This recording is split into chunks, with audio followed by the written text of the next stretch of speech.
ومن أحسن قولا ممن دعا إلى الله وعمل صالحا ومن أحسن قولا ممن دعا إلى الله وعمل صالحا وقال إنني من المسلمين. بسم الله الرحمن الرحيم. الحمد لله والصلاة والسلام على رسول الله نبينا محمد بن عبد الله وعلى آله وصحبه أجمعين.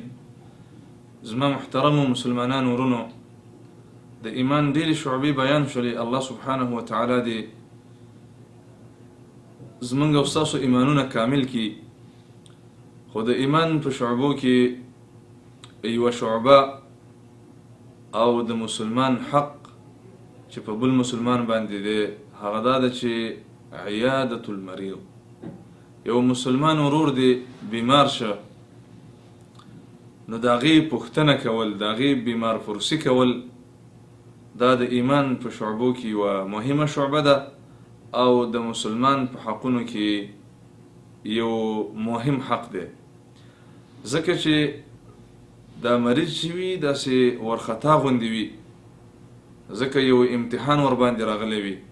خو چې کله د مریض پوښتنه وکړی شي، د هغې سره کېناستلی شي، یو انسان ورسره کینی، تسلي ورته ورکړي، نو د هغه په دې باندې لږ حوصله افزایي وشي، خوشحاله شي. نو د دې د وجې نه عیادة المریض من شعب الایمان، د بیمار پرسي کول دا د ایمان په شعبو کې یوه مهمه شعبه ده.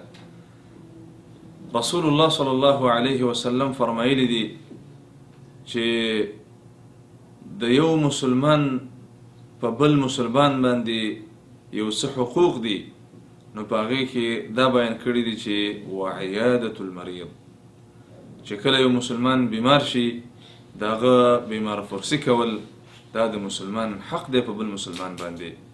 نو د مسلمان بیمار پرسي کول په دې کې بیا دا ضروري نه ده چې مسلمان وي، اگر چې د انسان نه ګناهونه کیږي نو د هر مسلمان بیمار پرسي کول پکار دي، د هغې پوښتنه کول پکار دي، د دې د وجې نه چې زموږ او ستاسو ایمانونه کامل شي او د مسلمان یو حق ادا کړی شي.